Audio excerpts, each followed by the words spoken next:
আমি, খবরদার আমাকে আটকাতে আসবে না। আমি আর পারবো না তোমার এই অভাবের সংসারে থাকতে। বউয়ের সকালাদি যখন পূরণ করতে পারবে না তাহলে বিয়ে কেন করেছিলে?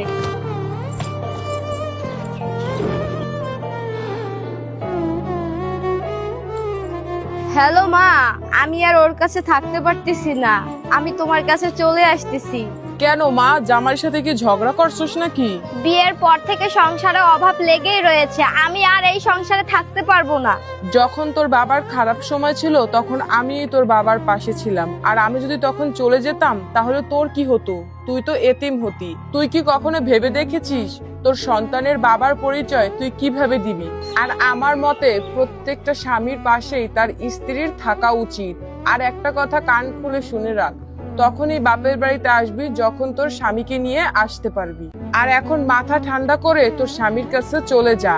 আর একটা কথা শোন, প্রত্যেকটা স্বামীর সফলতার পেছনে তার স্ত্রীর অবদানই বেশি।